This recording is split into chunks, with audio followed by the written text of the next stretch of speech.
พุทธศาสนาและวัฒนธรรมระบบ FM 104.5 เมกะเฮิรตซ์รายการต่อไปเป็นรายการมรดกธรรมกำเมืองดำเนินรายการโดยพระครูวิสิทธิ์ศรีลาภรณ์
น้อมใจอภิวาท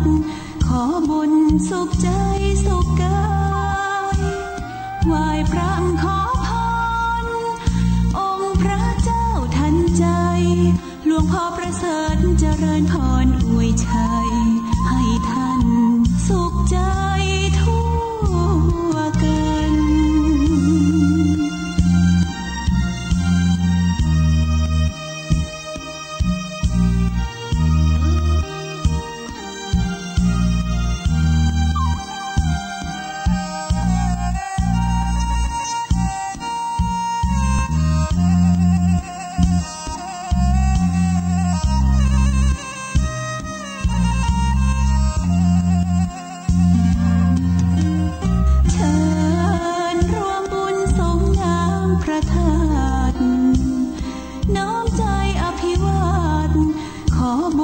สุขใจสุขกายไหว้พระขอพรองค์พระเจ้าทันใจหลวงพ่อประเสริฐเจริญพรอวยชัยให้ท่านสุขใจทั่วกัน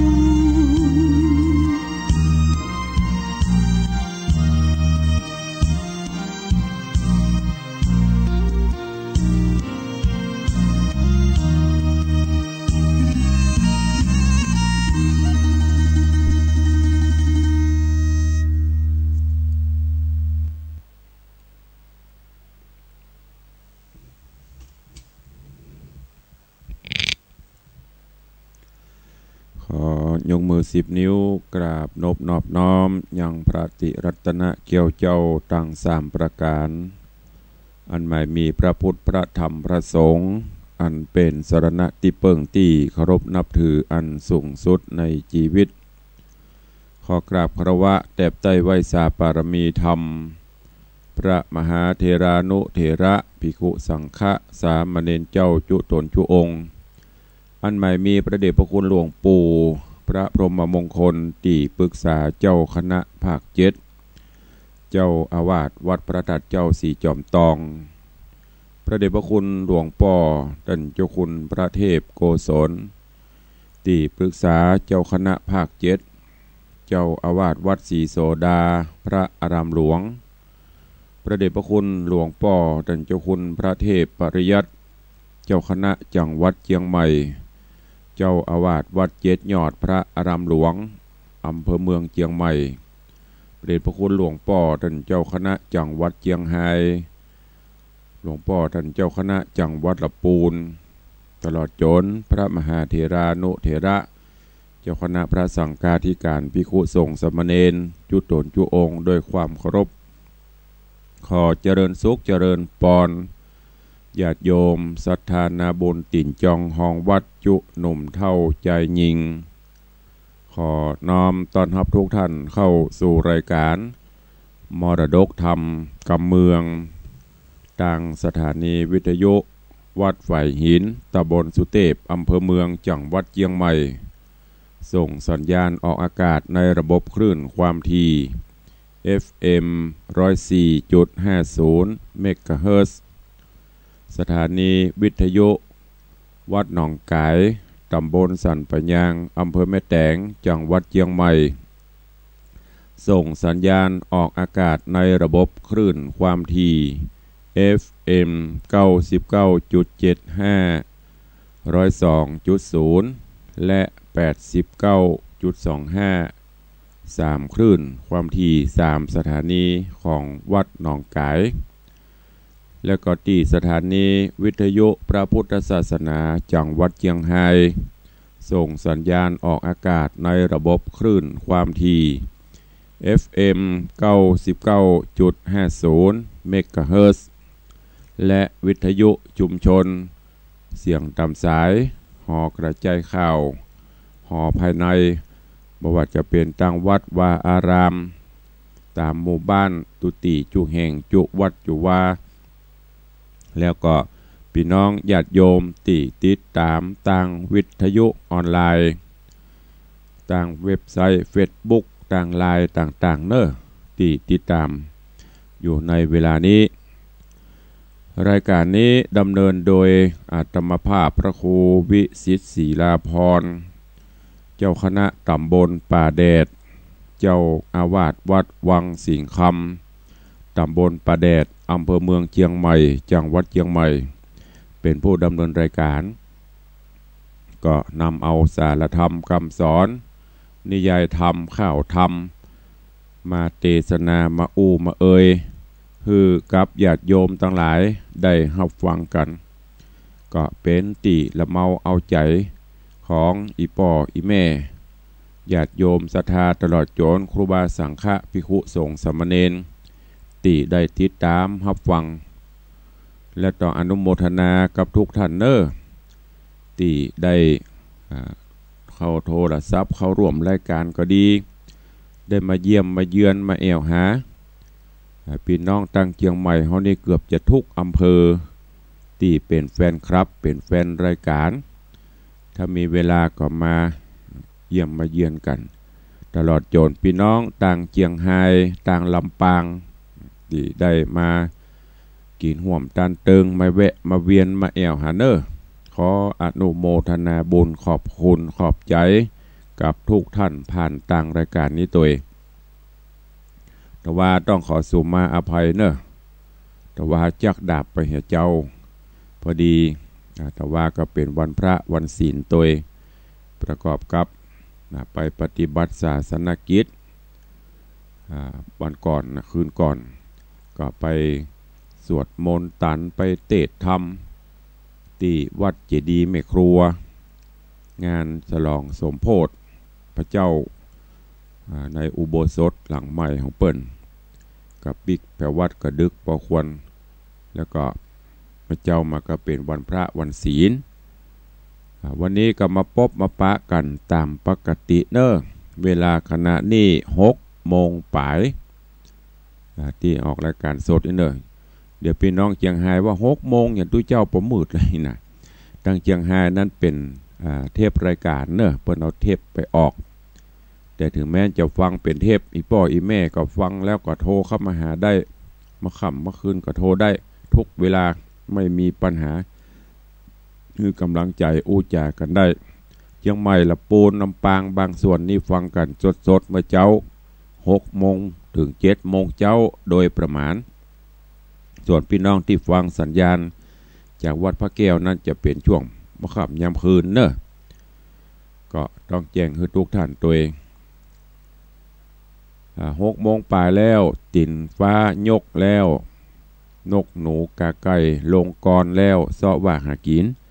มนุษย์เดินดินเฮาก็ลุกกันได้เนอะอาบน้ำอาบท่าทำกิจวัตรส่วนตัวปฏิบัติภารกิจหน้าที่ต่างๆเตรียมพร้อมเตรียมกายเตรียมใจที่จะปฏิบัติงานในรอบวันเนอะตื่นมาก็ทำกิจวัตรส่วนตัวสำรวจตรวจตราไหว้พระสวดมนต์เสร็จแล้วก็นั่งสมาธิแล้วก็ลวดกึศพิจารณางานที่ผ่านมาตะวาจนกระทั่งเข้านอนจนตื่นเจ้ามาหายใจโซ่กึศพอตะวานี่อย่างพ่อง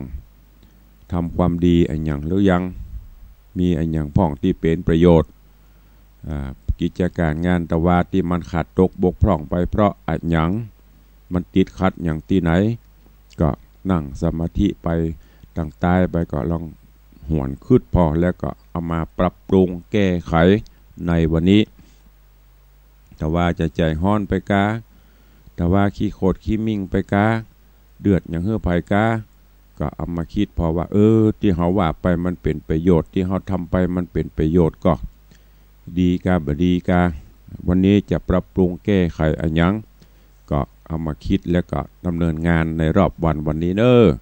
ลูกเนอไผ่ยังบรรลุลูกเนอ6 โมงป่ายแล้วตอนนี้ไปก็เข้าสู่ในรายการในเรื่องของสุวรรณหอยสังที่ตุลุงได้นำมาเทศนาฮือตั้นทั้งหลายได้รับฟังก็ผ่านไปกัน10 กว่าตอนแล้วเนอะแต่ว่าวันก่อนนั่นก็มาถึงยังตอนตีโพธิสัตว์เจ้าได้ตอบได้ตวายปัญหาฮือกับพญาอินตาที่ได้มาตายมาตักแต่แล้วก็เพื่อจะช่วยสงเคราะห์ช่วยเหลือป ธิสัตว์เจ้าคือโปนจากการโดนเปิ่นค่ำเปิ่นเขโดยเฉพาะ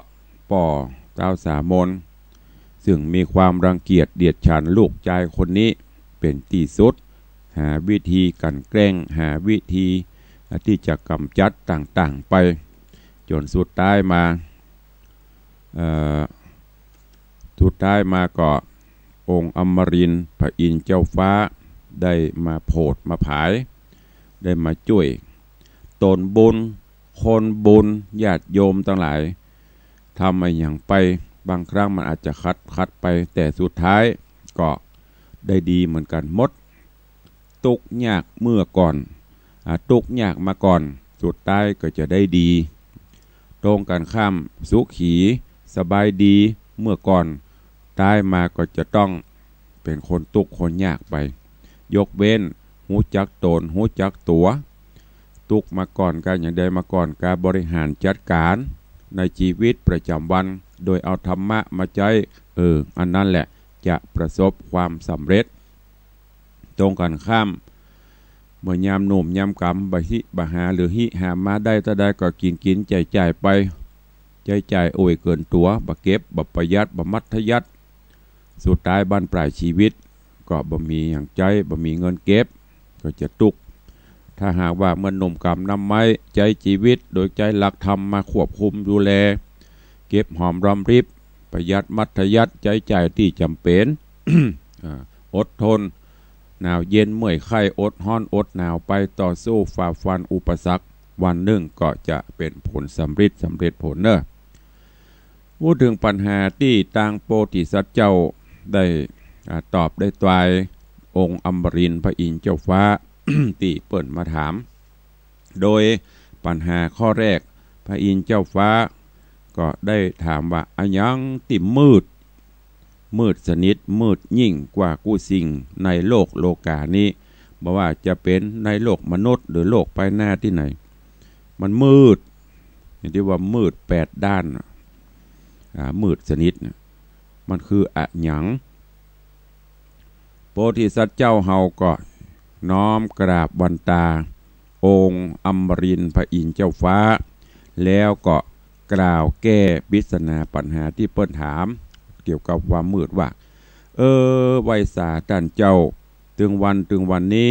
ที่มันมืดที่สุดในโลกนี้ก็คืออวิชชาก็คือความโมโหหรือความมืดใบโดยถูกโมหะโลภะโทสะโมหะหรือกิเลสตัณหาเนี่ยครอบงำอยู่ตกจมอยู่ในบ่วงก้องสงสารมูเนี่ยบ่มีที่เสี่ยงสุดประเทิงนิพพานสักเตื้อก็เพราะสัตว์โลกเขาเนี่ยมันบับโปนสิ่งเหล่านี้ก็คืออวิชชามาเกี่ยวข้องโมหะโลภะก็คือความโลภเข้าครอบงำโลภอยากได้ของเปิ่นมาเป็นของตัวโลภอันนั้นอันนี้มีแล้วบ่พอใครมีแหมเนี่ยโลภะโทสะก็คือความโกรธความเกลียดโคตรนั่นโคตรนี่สปันผสมจุ่มนุ่มกันจากน้อยไปหานักเอาเข้าก็เป็นเรื่องเป็นเล่าใหญ่โตโมหะก็คือความลุ่มหลงเข้ามาครอบงำอันเนี้ยเป็นว่าถ้าถูกอวิชชาคือความบ่ฮู้จักบาปบ่ฮู้จักบุญบ่ฮู้จักโทษบ่ฮู้จักหยังเข้ามากุ้มรุมเร้าในจิตในใจเนี่ยมันมืด8ด้านคือมันมีบปปะกับแสงสว่างสักเตื้อตราบใดที่ยังมีกิเลสตัณหากามตัณหาภาวะตัณหาวิภาวะตัณหาหมดเนี่ยการหาความอยากได้อยากมีอยากเป็นบ่ฮู้จักคำว่าปอสักเตื้อยิ่งมีความโลภความโกรธความหลงเข้ามากุมรุมเร้าเข้าแหมมืดไปหมดบ่นึกถึงจะกินจะต้านอย่างอันนี้เป็นความที่มืดที่สุดในโลกเขานี่เพราะฉะนั้นก็ได้ตอบไปองค์อมรินทร์พระอินทร์เจ้าฟ้าได้ยินก็อันนี้แหละถูกต้องสิ่งที่ครอบงำที่มันบดมันบังมิจฉาทิฏฐิความทิฏฐิมานะถือตนของคนเนี่ยมืด ไม่ยอมรับความคิดความหันของไผบ้านเมืองจะเป็นจะได้จ้างหัวมันโลภโลโมโทสันเอากอบกวยเอาติ๊กอันเนี้ยเพิ่นว่ามืดที่สุดในโลกอันต่อมาเพิ่นก็ถามว่าปัญหาข้อที่สองเนี่ยหยังที่แจ้งใส่ไวยะยิ่งกว่าใดๆในโลกนี้อันนี้ตะกี้มืดนะประเด็นนี้เปล่งใส่ไวยะแจ้งใสที่สุดในโลกนี้คืออันหยังองค์อมรินทร์พระอินทร์เจ้าฟ้าตรายมัจจีโปติสัตว์เจ้าหอยสังหรือว่าเงาะป่าก็ยกมือขึ้นตั้งวางกิ้วเกษาก็กล่าวว่าพันเตข้าแดท่านเจ้าสิ่งที่ ข้าพระเจ้าพอจะหูพอจะได้ยินมาในโลกสากลในโลกมนุษย์เมืองฟ้าที่ไหนก็ตามตัวแผ่นราชจักรวาลเนี่ยที่สว่างสวัยที่เปล่งใสไวยะที่สุดบ่มีอันยังที่จะป้นปัญญาหรือปัญญาญาณปัญญาญาณก็คือกำหนดแจ้งเหตุหูอันยังเป็นกุลอันยังเป็นโทษอันยังเป็นประโยชน์อันยังบ่เป็นประโยชน์ตลอดจนเก้าเงาเรื่องสังขารถอนอุปทานความอยากได้อยากมีอยากเป็นอย่างต่างๆเราเนี่ยง่ายๆก็คือมีอย่างเกิดขึ้นใจปัญญาความหูพินิจพิเคราะห์อย่างหูว่าอันใดควรบ่ควรอันเนี้ยคือถ้ามีปัญญาอย่างสามารถแก้ปัญหาอย่างได้หมดคนที่มีปัญหาถึงวันที่มันมืดก็เพราะมันขาดปัญญาตัวบ่ฮู้จักแยกแยะบ่ฮู้จักแก้ไขอันไหนดีบ่ดีทำแล้วจะเป็นโทษจะเป็นประโยชน์กับหมู่บ่ได้ทำเพราะฉะนั้นผู้ที่เปิ้นประสบความสำเร็จผลต่างๆนั่นก็เพราะแสงสว่างคือปัญญาโลกัสสมิงปัจโชโตปัญญาเป็นแสงสว่างในโลกจำไว้เนอะถ้าเรามีปัญญานะบอกว่าลูกบอกว่าหลานเนอะต้องใจปัญญาพินิจพิเคราะห์พิจารณาเอามีอย่างเกิดขึ้นบอกว่าน้อยบอกว่าใหญ่เรื่องอย่างต่างๆที่มันเข้ามากุ้มรุมในชีวิตในจิตใจของเราหรือในรอบข้างในหน้าที่การงานในบ้านในจองก็ต้องใจปัญญาพินิจพิจารณาถ้าปัญญาเฮาบ่ได้คนเดียวเฮาบ่ไหวก็ลองปรึกษาผู้รู้นักปราชญ์ราชบัณฑิตแล้วก็ประมวลเอาความคิดต่างๆเหล่านั้นเอามาใช้ในการดำเนินชีวิตก็จะสามารถเป็นแสงสว่างส่องต่างฮึบพ้นจากเรื่องราวต่างๆได้นี่เปิ้นกำลังพูดจากันพอตอบไปจะอีปบตัดยมทั้งหลายเทวบุตรเทวดากับโปรยเขาตอกดอกไม้พระผาย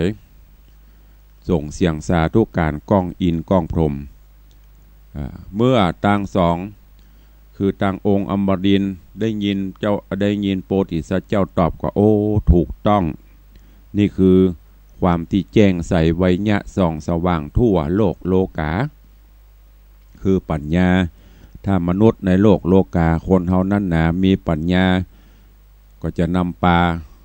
เอาตนตัวครอบครัวประเทศชาติบ้านเมืองได้รูดหลอดโป้น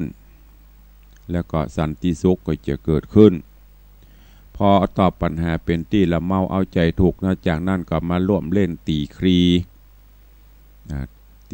นี่เข้าใจว่าถ้าจะมอกเปิ้นเล่นอันอย่างก็ตีก๊อบตีอย่างนั้นนะแต่ว่านี่โบนอากาศปุ่นเป็นหลุมหรอเป็นที่ม่วนงานสันเนาจนได้โอกาสเวลาองค์อมรินทร์พระอินทร์เจ้าฟ้าก็ลาไปสู่สวงสวรรค์จันฟ้าที่อยู่วิมานแมนของตัวเก่าไปแต่ว่าได้เทศนามาถึงตัดตีนี่ก็จบไปไม่ใช่แต่ว่าวันก่อนนะวันนี้ก็มาฟังกันต่อว่าหลังจากที่โพธิสัตว์เจ้าแก้ปัญหาเอาแน่เอาตาเต้าสามมนจนเป็นที่ละเมาเอาใจแล้วจะมีอย่างฮือแหมจะมีรางวัลกาว่าจะต้องผจญเคาะกรรมยำหายอย่างแหมพ่องเจิญพอออกไม่ออกศรัทธานาบุญเฮาเนอร์ตั้งอกตั้งใจฟัง ในเรื่องของสุวรรณหอยสังในตอนต่อไปณโอกาสบัดนี้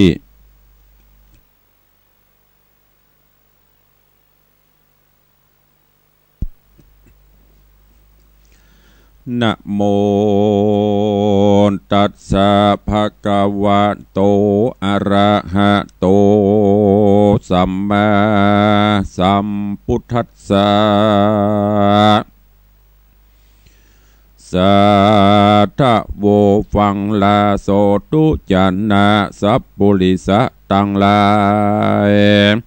ตั้งยิงและใจหนุ่มเท่าที่ปากันเล่าทาดาฟังยังรัสธรรมเทศนาสุวรรณหอยสางลำดับยังมาแถมแล้วเราขอเจิญศรัทธาหนุ่มเท่ายิงใจตั้งหลายจูงตั้งใจภายทอมทาดาฟังต่อไปนานี้และนาโสกันตว่าเจ้าสุวรรณหอยสังก็เสด็จลงจากยังอากาศยัวลิญาติเตียวมาด้วยศีลาองค์อาจปูนขญาติเกรงขามเหมือนเตี้ยวตามแผ่นดินองค์ผู้มีเจืองเจ้าจริงเสด็จเข้ามาหายังพญาโตนป้อและนางนาวนอมนทานางโรจนาอยู่เฝ้ายามนันเล่าโตนป้อแม่หันเจ้าแต่ไกลมาจริงโล่นไปหาหอบว่าป้อบุญตุ้มมาจูบหาทาหนอแก้วปาขึ้นสู่แล้วห่อใจกับบัวไข่หนอละนั่งเตรียมเจ้าฟ้าปิตากลางเสนาอำมาตย์หมู่เต้าราชมนทีองค์ภูมิเต้าไทยมือลูบไล่บวชตองลูกลาแล้วไม่น่าเจยจมเจยสององค์เลยลูกเต่าออกปากเล่าจาขานโดยประการต่างๆมากนักวันนั้นแลอัฐาน้อยกาละยามนันฝูงจุมจันมวลหมู่อันนั่งอยู่หอใจจากกำไข่อวดอ้างซักเสริญเจ้าจ้างสุวรรณส่วนอาธรรมบูดเคย6 คนเลยเต้าเจ้าหันนอดเนาสุวรรณสรีคิงปันวิลาศเหมือนดังจาดคำแดงเขานั่งแยงพอกเงอแล้วไหวจากการว่าพระสุวรรณตนนี้บ่เหมือนก่อนกี่เดิมมาบ่อนลางราปลอมแปลกมีคนแทรกเข้ามาเพื่อหวังราชสมบัติเป็นกษัตริย์แทนป้ออ้ายเงาะนั่นนามีอัตตาตัวเหมือนผีแต่เล่นนาเมื่อนั่นเจ้าสุวรรณหอยสังรถจะนังได้กำทวนทีจริงถามพี่เคยตั้งหลายว่าดูลาพี่เจ้าเมื่อป่อเจ้าลาจ้ามีอาจญาสั่งใจฮือหมู่ไทยตั้งมวลเข้าสู่หนป่าไม้เปื้อเสาะไส้กวางฟานแล้วไปพบป่านข้าไทยใต้ห่มไม้เหนือหินฝูงปี้ยินมอบหือยังใบหูไว้เป็นไว้แลกวางใส่ขันวางฮือข้าปอยมาว่าบ่ใจเป็นคนใหม่ปอมมาดังหรือจาสันนี้จักบอกจี้ฮือหานเป็นมันขันแจ้งทีหือหมดที่จะกังคารถจะนาเฮอน้องไทยน้องจุงได้เอามา ใบหูนาของหกเต้าโดยด่วนเฮาจับพลันฮือคนหันจุนาว่าตัวข้าปลอมมารือเสียงย่อพอซ่องเมื่อนาดน้องรถจนาเอาออกมาฮือใดยามนอนใส่เสนาฝูงกะนาอำมาตตั้งเตาราชจับมนทีโยธามีหลายหลากอันเขาหากได้หันบอกกาพันแต่เตี้ยงบอกมีไผ่เลี่ยงได้สันได้จริงน้อมใบหอยสังว่าเป็นสัจจังเตียงแต่ยามนั่นแหละเจ้าหอยสังจริงถามอย่างพี่จะเอาว่ามือยามเจ้าป่าหายามเข้าป่าหาหมูฝูงเจ้ากูตังหมูปะข้าอยู่ที่เต้นศิลาปาดตามือนิ้วก้อยคนละน้อยปั่นเฮาแลกสันใดมาเมาบ่หูเขาจุผู้จาใครฮับโดยใบบอดจาใบนอดลาองค์คำว่าเป็นกรรมแต่เตี้ยงเจ้าสำเร่งทำแถมว่าสู่เลาะแคมเม็ดน้ำเหาะหุนฝั่งกรรมกงกาปะเฮานาตีเหนือหินฟุ้งเจ้ายินได้ปาดยังจิกหูดังขาดปูจาและแอกเอาปลาตัวใหญ่เปื้อมาฮื้อป้อไทยปิตามีแต่กาสู่เจ้าอย่าปิดเล่าบังอำกันปิดงำจักให้อย่าจุไล่มายาฟุ้งจะมาตาหกเคยใหญ่กลัวนอไทยสุวรรณจริงป้าการน้อมเกลาไว้บาดเจ้าองค์คำแล้วฮับกรรมว่ามีแต่บ่สั่งกามือนา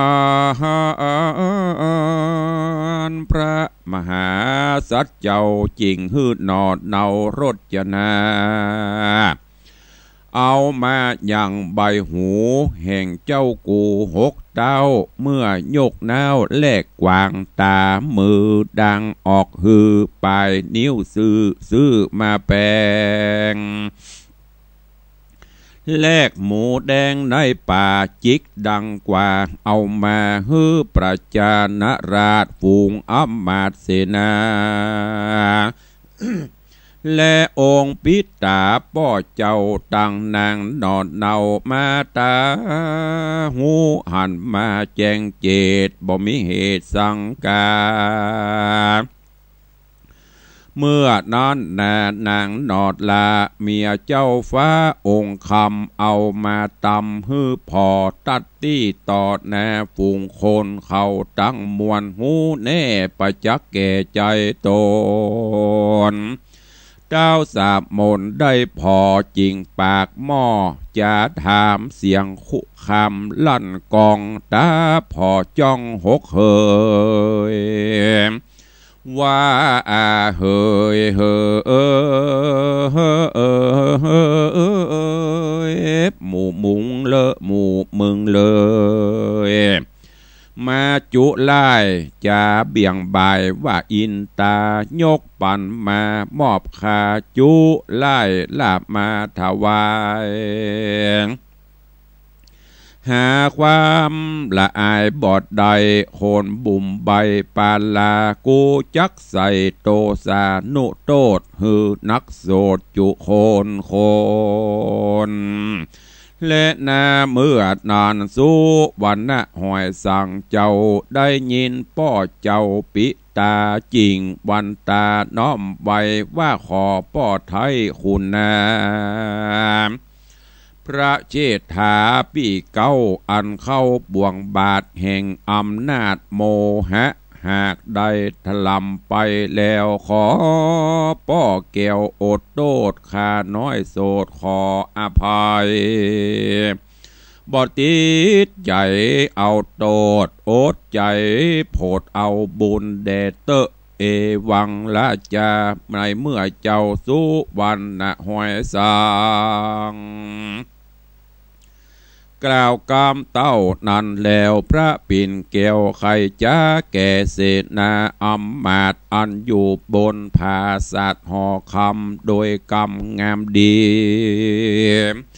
ว่าอย่าได้มีประมาทลาสามีเมตตาผู้ตกยากสั่งวิภาคปันของตามต่ำนองแห่งผาดบ่ฮือขาดเสียสินพระมุนินสอนสั่งไว้จุงฮือได้กระตำปั้มเป่งกำบัดทานวิปัสสนาญาณเก้าห้องเมื่อยังจะยังคล้องโลกาไฟหาสินธรรมกาละวะยำผู้เฒ่าผู้แก่มีพ่อแม่ครูบาและอาจารย์ฝูงวงวานพี่น้องอันนาปีเกี่ยวข้องดวงการมีสัมพันธ์เป็นอยู่ทุกผู้กู้ประจาเผ่าพันธะเจือจาดตัวโลกธาตุสากลผัวเมียโบผัวเมียมวลลูกเต่าคบยำเล่ากันดีก็ห่างจากมีความสุขใจเมื่ออยู่ในโลกนี้ละจากนี้หนีไปสุขใส่ยิงโยดโป้นจากโตดตังพลานสุขสามราญท้องฟ้าเมื่อบุญเกกราก็จักฆ่าตันหาอวิชชาปูดขาดสุขวิลาศยิ่งกว่าสุขตังมวลบ่อยาจะแลตะตากาเลน้อยกาละยามนันอันว่าพญาสามันตราจาพร้อมด้วยเสนาอำมาตย์ฝูงเต้าราชมนทีจิงสามัคคีพร้อมกันตั้งยังขันบายสีนับว่ามีเก้าจันตามแบบขันโบราณพร้อมโดยปริวารเครื่องง่าอลังการมีครบคานพร่ำพร้อมดวงดอกซอมมาลาโพจนาอาหารประณีตตามจารีตเดิมตีแต่งดาดีพร้อมแล้วอภิเษกแก้วองค์คำฮือองค์สุวรรณราชกับนางน้อยนาถรจนาเป็นราชาผู้งเอาแดนป่อเจ้าปิตาสรงน้ำพุทธาภิเษกฮือเป็นเอกตะคะลาจาสะบวยเมืองปัลลานาสีน้ำจื้อมีว่าไวว่าพระนอไทยสุวรรณสังฆราชพระมนาจาตุทูลโคนถวายปอนอันล้ำเลิศฮือบังเกิดกะเสมสันเจิญผู้บานเตาราชคืนภาษาสนิเวศคนตั้งปวงบ่อน้อยฝูงไพร่น้อยยินดีกับองค์บุญมีอะเครือไพร่น้อยเจื้อห่มกันเข่าติดพันแอวเลนเตียวเป็นเส้นโจมไปตั้งวังในวังนอกทุกสรอกปันป่วงในเมืองหลวงเข้าเล่นขาฟ้อนเต้นจ้อยสอดนนทีนอนนทีนอเป็นหมู่ระบำกู้สองสาม การเล่นงามไฟเอือมีกูเจือกูอันวันนั้นแลมหาสาโตโหส่วนว่าเจ้าเอาสุวรรณะหอยสั่งเจ้าเมื่อใดเป็นเก้าแก่ประชาแตนพญาตนป้อเต้าไทยนอราชาก็บำรุงเสนาอำมาตย์ฝูงตั้งฝูงราชมนทีประชาจีน้อยใหญ่ทวนนาควายจุมโจรในมณฑลแคว้นเขตตัวประเทศคงไขตั้งอยู่ในราชธรรม10 สิ่งคอนคิงโลไกกาบ้านเมืองหนาจำเริญยิ่งทวนทุกสิ่งบริบูรณ์หากมั่งมนตุ้นเต่าฝูงไพร่เจ้าเสนาและฝูงป่าจาอวดอ้างตัวเขตขังที่สาเมื่อนานองค์สัทธานอไทยก็หากได้ร่ำเปิงหายังมาตาเจ้าแม่อันปรากแต่กงกาบาดนี้นาบ่หูองค์บุญอยู่แม่เจ้าทุกโศกเศร้าอับโจรหรือว่ามีคนจูช่วยใบกันเต้าไทยขะนิ่งหามีน้ำตาปังลงใคร่หันองค์เจ้าแม่ตัวเฮาแต่เป็นสุขละแม่ตุกโศกไม่ตานหากได้เลี้ยงเฮาตั้งแต่เอากำเนิดมาบังเกิดในคันเมื่อจอมขวัญแม่เจ้าหูว่าลูกเต่ามีมาเปลี่ยนหักษาลูกหน่อยใจไฟห้อยปกงามโอ้ยเห็นองค์คำแม่เจ้าหักลูกเต่านักหนาตัวเฮามาสวยราชกันว่าขาดมาตาก็จักหาสุขบ่ได้เตี้ยงโศกไม่ตายไปเฮาจักไปเสาะหายังมาตาแม่ไทยกันนอไทยสุวรรณะได้ขาดนิ่งหันสันดานจริงบอกน้องจันเมียแปลงแล้วบอกแจงแต่เก่าว่าจักต้องเต้าเสาะหาบอกราชาพ่อแม่บอกฮือแก่เสนาแล้วอำลาต้องเต้าเดินเข้าสู่ป่าไม้ลุลอดได้ไปถึงเติงย่างแต่แดนเมืองมัตตราชเข้าไปกาดขายของตามเฮือนจองหมู่บ้านตัวตุกทานปะไข่ทะวาทะธรรมพอก็บ่มีภายหูเก่าพระนอดเนาตุกใจแล้วเอาตนไปเสาะสอดเข้าถึงฮอดธานียามแล้งดีไกลค่ำตาวันต่ำลับดอยจิงเข้าไปพักยั่งเหือนท่านันใจเศรษฐีเพื่อผ่านนี้ยั่งจอดขอเปิ้งบุญยอดสมปานด้านจากคานทำไทยโตนเจ้าบอกให้ลือเศรษฐีแล้วแปลงใจดีไฟเอือเกตนอนเนื้อโปธิสัตว์เจ้าแล้วเจิญนอดเนาสะเวยคาบเข้าอาหารการกุมมันอิ่มแล้วพระนอแก้วน้อมไว้สากับมหาเศรษฐีไขวัดตีถามต่อว่าต้านเจ้าป้อเศรษฐี อาหารมีรสหญิงต้านมีหญิงใดเนี่ยกินอาหารยินลำบากอันจะตี้นอนมหาเศรษฐีมีใจดีบอกกล่าวฮือหูข่าวกำมีบาลูกหัวปีคนเก้าเป็นลูกเต้าแห่งเฮา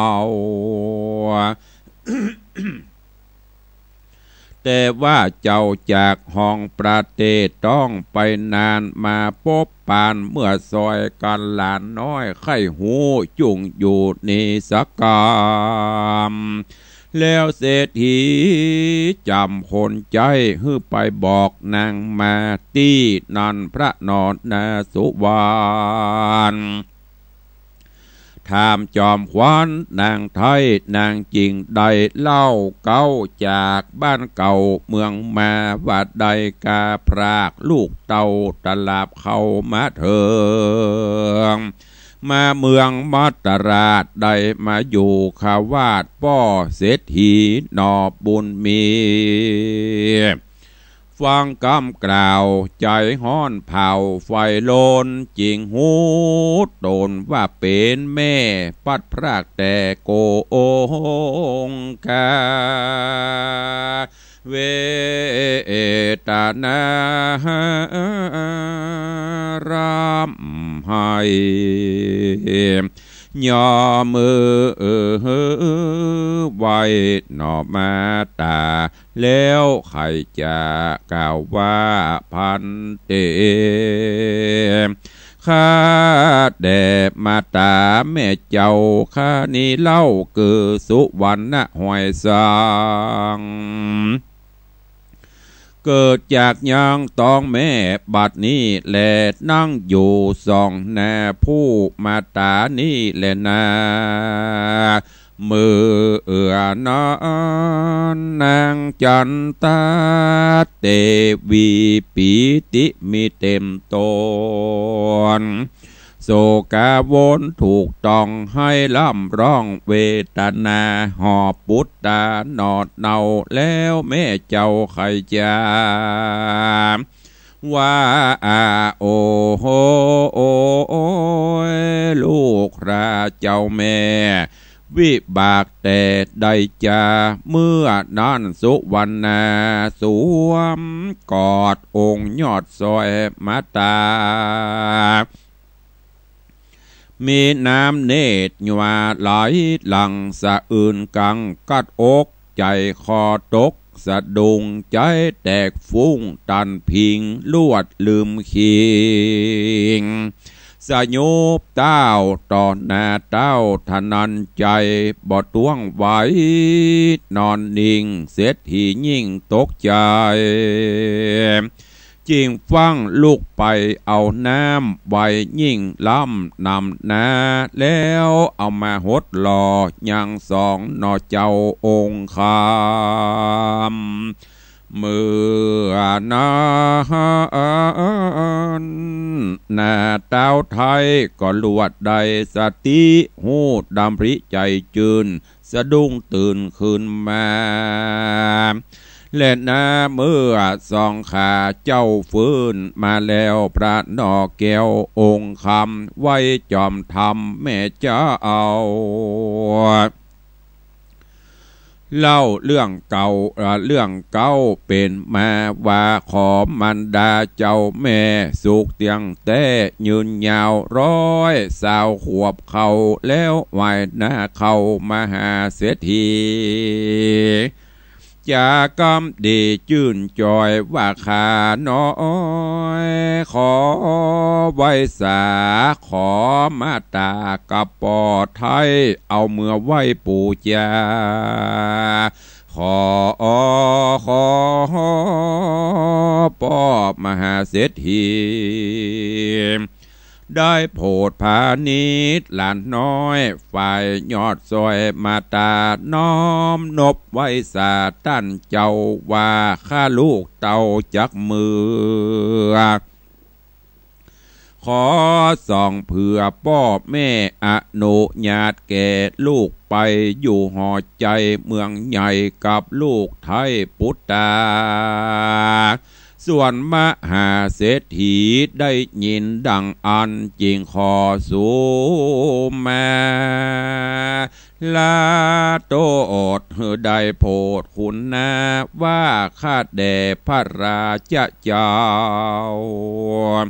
ข้าบ่ฮู้โอกากรรมแม่เป็นราชมันดาด้านเจ้าแย้มนอดเนาองค์ตองมาถึงท้องที่นี่ผู้ขานี้ยกยอตั้งไว้นอเป็นลูกหวังจากผูกแดนเฮือนหักษะเหมือนดวงตาเมื่อมหาสัตว์เจ้าเสด็จเข้าเกงหาก็เหมือนนัดตาลานขินนอนและนานิธิตังขีญาสังวันนาวิเศษจาห้องเหตุยังสุวรรณหอยสังตอนที่12ก็บังกรมสมเรศเสด็จ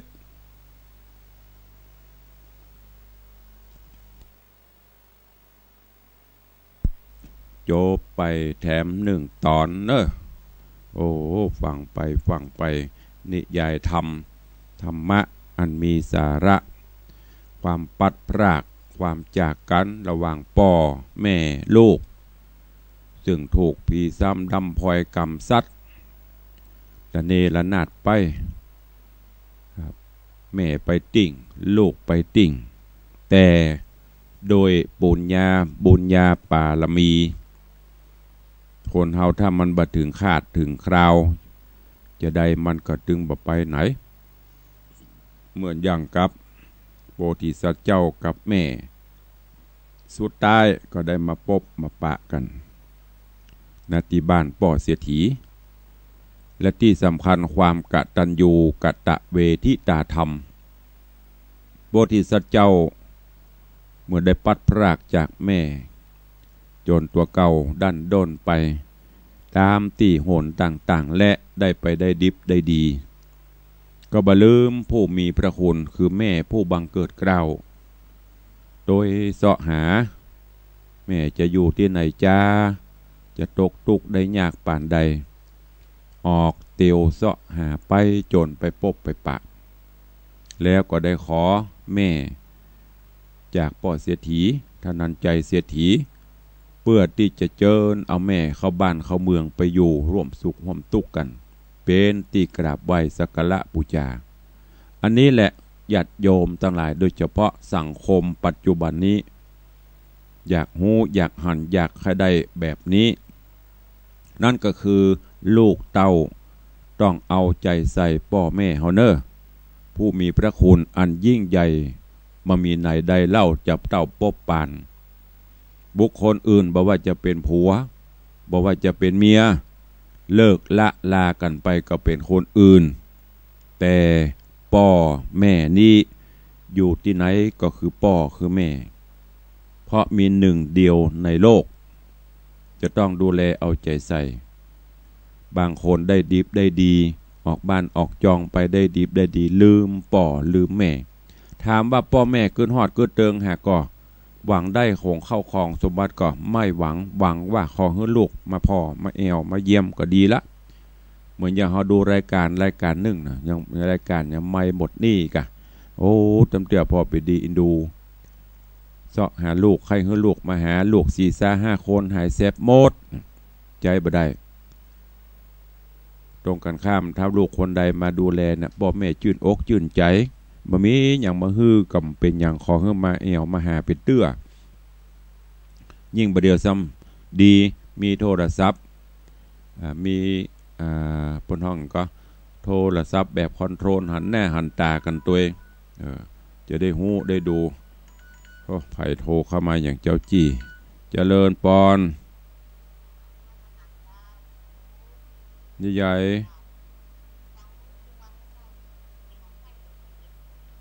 ขอบคุณนักเน้อเพิ่นอยู่ในห้องไข่โดยสเก็ตฟังถึงวันเดี๋ยวกันเนาะจะลุกไปถึงไหนล่ะลืมไปแล้ว เดี๋ยวรอเปิดก็โทรเข้ามาเนอะเวลาตุลุงจะพยายามเปิดน้อยเดี๋ยวปนบ่าเหมาะก็สรุปให้ฟังขอฝากไว้เนอะลูกหลานตันเต้าทั้งหลายหมั่นดูแลพอกไว้เอาใจใส่ไผติมียังมีป่อไผติยังมีแม่ผู้มีพระคุณอันยิ่งใหญ่นี้ดูแลเปิ้นยามเมื่อมีชีวิตอยู่หากว่าเปิ้นลาลับดับสังขารไปก็ทำบุญสูญตานไปฮื้อจะไปปล่อยปะละเลยปุกละผู้ใดทดแทนบุญคุณปิตามารดาพระพรหมของลูกบุคคลนั้นจะมีแต่ความสุขเนอะก่อยฟังกันในตอนต่อไปเนอะในเรื่องของสุวรรณหอยสัง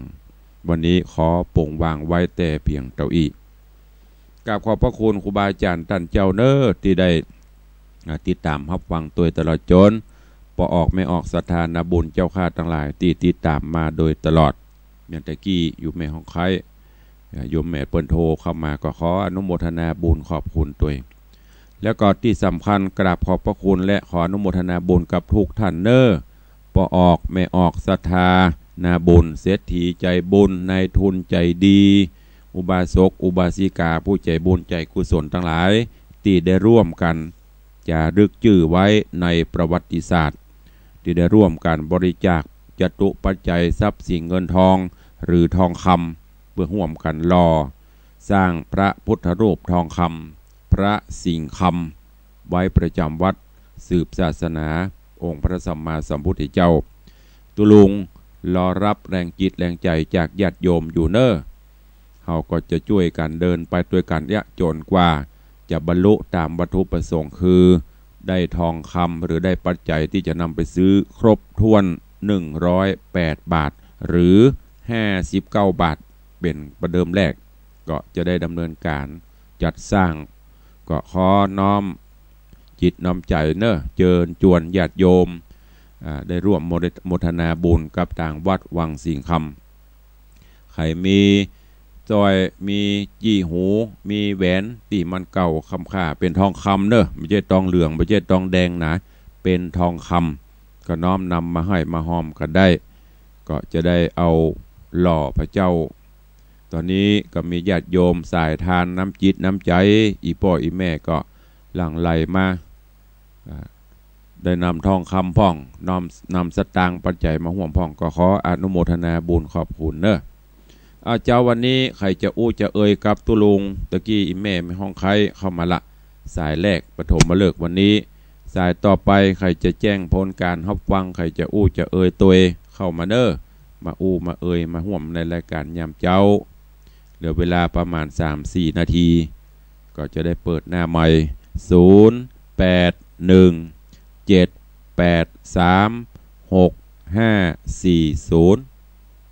ขอบคุณกับพี่ไอ้บุญมียมปี้วัลภาเนอะได้โอนสตางค์เข้ามาร่วมทำบุญแล้ว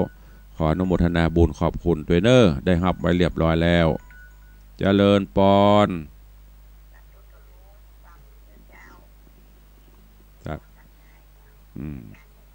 สาธุเจริญปอนเนอะเจริญปอนครับน้องเพิ่งเนาะสาธุเจริญปอนเนอะสาธุอนุโมทนาบุญเนอะแม่กวงสันทรายน้องเพิ่งสลับปีน้องไข่ดอยสะเก็ด3 สายเจริญปอนอันนี้จากแม่ออนสาธุเจริญปอนเนอร์สายต่อไปจากที่ไหนเอ่ยเจริญปอนจากที่ไหนเอ่ยเด็ดสะกอยดอยสะเก็ดเนาะสาธุเนอร์หากำลังมันเนอร์ถ้าหันยางไม่เจ้านิ่มได้ฟังขอบคุณเนอร์สาธุเจริญปอนจากที่ไหนเอ่ยปากกล้วยสุพรรณฟังถึงวันขอบคุณนักเนอเจริญปอนสายต่อไปใครจะเข้าแหมวันนี้ม่วนเนอะมีหลายสายจากปากกล้วยจากแม่ออนจากหนองเพิ่งจากดอยสะเก็ดโซนตั้งนี้จะได้รับฟังดีหน่อยโซนตั้งใต้นี่จะดักหน่อยเนอะเพราะว่า สัญญาณคงบ่ถึงตั้งสันปะตองตั้งโซนใต้น่ะส่วนมากจะไปโซนตั้งเหนือก็ขอบคุณเนอะโซนตั้งเหนือพุทธเจ้าก็บ่ให้ได้ยินฮะที่ฟังจากสัญญาณวัดหนองกายวัดหนองกายเพิ่นมี3คลื่นก่อนนะถ้า3คลื่นก็เท่ากับ3สถานีดูเหมือนบ่เดียวจะเหลือ2คลื่นแต่เป็นคลื่นอย่างพ่อมโหแต่ตุลุงก็บอกถึง3นั่นน่ะกระดักปิ้งเฮ้ยตังปูน่ะถ้ามีใครฟังก็ฮะตั้งเหนือก็ว่าสัญญาณวัดหนองกายเปิ้นบัดลิงกับมาเจ้านี่ส่วนมากก็จะแม่วันดีราชสกุลเหียแม่จันดีวิสุทธินั่นเหีย2-3โพนนะที่ฟัง3คลื่นมันน่าจะมาโลนะอันนี้ก็เป็นหยังเนอะที่ตัวหลวงบอกให้โทรนี่คือจะได้เช็คสัญญาณบ่ได้ว่าคลื่นเขาไปถึงไหนพ่องทางผู้อำนวยการสถานีเปิ้นจะได้ปรับปรุง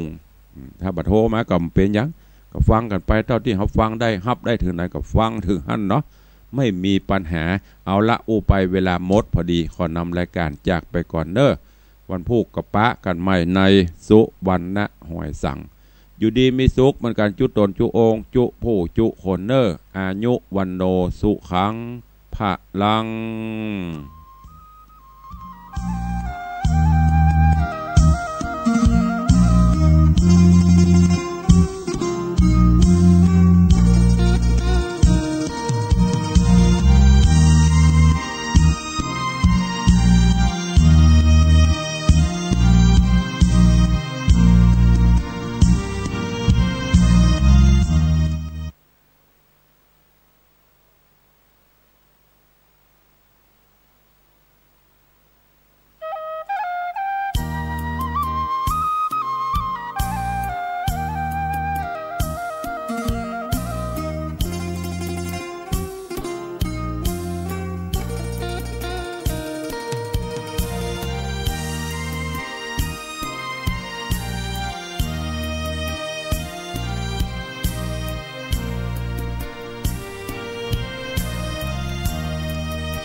วันนี้คณะกรรมการจัดงานจะเคลื่อนสรีระสังขารครูใหญ่หลวงพ่อคูณปริสุทธโธไปยังชาปนสถานชั่วคราววัดหนองแวงพระอารามหลวงก่อนมีพิธีพระราชทานเพลิงศพในช่วงค่ำรองนายกรัฐมนตรีย้ำจำเป็นต้องปฏิรูปภาคเกษตรไทยเพื่อสร้างรากฐานที่เข้มแข็งระบุพรรคการเมืองที่ได้เป็นรัฐบาลต้องแก้ไขปัญหาบนพื้นฐานของความเป็นจริงรัฐสภาอังกฤษลงมติแผน Brexit ฉบับปรับปรุงใหม่วันนี้เพิงช่วยจากสาธารณรัฐประชาชนจีนเก็บชัยชนะนัดแรกในการแข่งขันเทนนิสหญิง WTA รายการ Toyota Thailand Open 2019 Presented by EA ต่อไปเป็นรายละเอียดของข่าวกำหนดการเคลื่อนสรีระสังขารครูใหญ่หลวงพ่อคูณปริสุทธโธไปยังชาปนสถานชั่วคราววัดหนองแวงพระอารามหลวงในวันนี้จะเป็นวันเคลื่อนสรีระสังขารครูใหญ่พระเทพวิทยาคมหรือหลวงพ่อคูณปริสุทธโธไปยังชาปนสถานชั่วคราววัดหนองแวงพระอารามหลวงด้านหลังพุทธมณฑลอีสานจังหวัดขอนแก่นพร้อมเคลื่อนร่างครูใหญ่ทั้งหมดไปยังชาปนสถานตามวัดต่างๆโดยพิธีการในช่วงเช้าเวลา 8:45 น.พระพรหมมังคลาจารย์ที่ปรึกษาเจ้าคณะภาค 8ผู้ช่วยเจ้าอาวาสวัดไตรมิตรวิทยารามกรุงเทพมหานครแสดงพระธรรมเทศนา1กันจนถึงเวลา 9:20 น.จะเริ่มพิธีสวดมาติกาบางสุกุลพิธีทอดผ้าบางสุกุลและถวายพระทหารเพลในเวลา 10:30 น.ในช่วงบ่ายจะเริ่มตั้งแต่ในช่วงเวลา 13:00 น.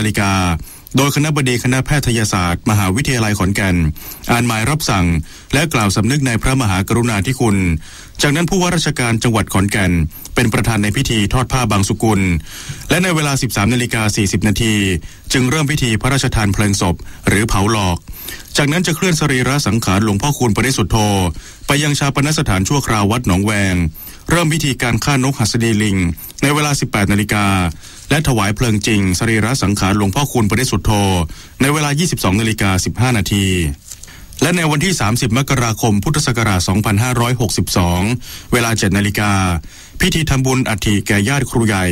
ณศูนย์ประชุมกาญจนาภิเษกและเดินทางไปลอยอังคารพระเทพวิทยาคมณแม่น้ำโขงจังหวัดหนองคาย ส่วนรายละเอียดในการจัดพิธีวันนี้ติดตามได้จากการสัมภาษณ์อธิการบดีมหาวิทยาลัยขอนแก่นในภาคข่าวเวลา 7:30 น.ทางสถานีวิทยุกระจายเสียงแห่งประเทศไทยทั่วประเทศนายกรัฐมนตรีเยี่ยมชมศูนย์โอท็อปคอมเพล็กซ์ภูแคพร้อมอุดหนุนสินค้าหลายรายการในระหว่างลงพื้นที่จังหวัดสระบุรีพลเอกประยุทธ์จันทร์โอชานายกรัฐมนตรีเยี่ยมชมศูนย์โอท็อปคอมเพล็กซ์ภูแคและศูนย์ฝึกอาชีพโอท็อปซึ่งเป็นต้นแบบศูนย์เรียนรู้ด้านการบริหารจัดการโอท็อปครบวงจรใหญ่ที่สุดในประเทศไทยพร้อมเยี่ยมชมตลาดหัวปลีตลาดสร้างสุขชุมชนร่วมสร้างโครงการต้นแบบที่ดีในการดำเนินโครงการชุมชนท่องเที่ยวโอท็อปนวัดวิถีระหว่างการลงพื้นที่จังหวัดสระบุรีระหว่างการเยี่ยมชมสินค้าและผลิตภัณฑ์ชุมชนนายกรัฐมนตรีได้ซื้อน้ำมันหอมเย็นผลิตภัณฑ์เครื่องหอมจากดอกไม้และได้เยี่ยมชมผ้ามัดย้อมจากมูลวัวที่ชาวชุมชนนำมาสาธิตพร้อมซื้อเสื้อคลุมราคา900 บาทฝากนางนราพรจันทร์โอชาภริยาและซื้อหมอนให้กับตัวเองในราคา 1,900 บาทก่อนตีกลองในบทเพลงเพราะเธอคือประเทศไทยรวมกับนักเรียนโรงเรียนเขารวกร่วมมิตรพัฒนาทั้งนี้ระหว่างปฏิบัติภารกิจขบวนรถของนายกรัฐมนตรีจะปฏิบัติอย่างเคร่งครัดคือระหว่างการจอดจะไม่มีการสตาร์ทรถไว้จนกว่าที่นายกรัฐมนตรีและคณะขึ้นรถเท่านั้นรถทั้งหมดถึงจะสตาร์ทและเคลื่อนตัวซึ่งเป็นไปตามนโยบายเพื่อลดมลพิษทางอากาศอภิสิทธิ์จันเต็มรายงานรองนายกรัฐมนตรีย้ำจำเป็นต้องปฏิรูปภาคเกษตรไทยเพื่อสร้างรากฐานที่เข้มแข็งระบุพรรคการเมืองที่ได้เป็นรัฐบาลต้องแก้ไขปัญหาบนพื้นฐานของความเป็นจริงนายสมคิดจตุศรีพิทักษ์รองนายกรัฐมนตรีกล่าวปาฐกถาพิเศษในงานสานพลังปฏิรูปภาคเกษตรไทยในโอกาสครบรอบ52 ปีธนาคารเพื่อการเกษตรและสหกรณ์การเกษตรหรือธกส.โดยรองนายกรัฐมนตรีกล่าวว่าภาคเกษตรไทยจำเป็นต้องมีการปฏิรูปเพื่อให้เกิดความเข้มแข็งครบวงจรทั้งระบบการผลิตและการตลาดโดยยอมรับว่าในช่วง 2-3 ปีที่ผ่านมาสินค้าเกษตรไทยตกต่ำเพราะมีการผลิตที่ไม่ตอบโจทย์ความต้องการของตลาดขาดความรู้ด้านเทคโนโลยีเกษตรกรมีการเพาะปลูกพืชเชิงเดี่ยวและไม่มีการเปลี่ยนแปลงประกอบกับต้นทุนการผลิตของเกษตรกรไทยสูงกว่าประเทศเพื่อนบ้านธกส.จึงเป็นกำลังสำคัญที่จะช่วยปฏิรูปภาคเกษตรไทยไปสู่ทิศทางที่ดีขึ้นท่านไม่เพียงแต่เป็นหัวขบวนที่ช่วยลดภาระหนี้แต่ท่านยังพยายามเปลี่ยนแปลงพฤติกรรมเปลี่ยนแปลงความนึกคิดชักจูงโน้มน้าวเกษตรกรของไทยให้เกิดการเปลี่ยนแปลงอย่างแน่นอนเรารู้ว่าเป็นสิ่งที่ไม่ง่ายนะที่จะชักชวนคนหมู่มากเราก็ต้องมุ่งไปที่คนที่เป็นผู้นำกลุ่มเกษตรกรมุ่งไปที่สหกรณ์การเกษตรที่แข็งแรงให้เป็นหัวขบวนทำให้ชาวบ้านที่อ่อนแอกว่านั้นได้รู้ได้เข้าใจรองนายกรัฐมนตรีกล่าวเพิ่มเติมว่าสิ่งสำคัญคือปัญหาความเดือดร้อนของเกษตรกรจำเป็นที่ทุกพรรคการเมืองที่ได้เป็นรัฐบาลต้องเข้ามาแก้ไขแต่ต้องอยู่บนพื้นฐานของความเป็นจริงขณะเดียวกันการช่วยเหลือจะต้องดำเนินการควบคู่ไปกับความมุ่งมั่นในการปฏิรูปเปลี่ยนแปลงให้เกษตรกรมีความเข้มแข็งสุภาพรสุขันทองรายงานกระทรวงเกษตรและสหกรณ์ขานรับร่วมขับเคลื่อนปฏิรูปภาคการเกษตรเพิ่มขีดความสามารถในการแข่งขันของภาคเกษตรไทยชวนธกส.ปรับบทบาทด้านการตลาดให้เกษตรกรควบคู่ด้วย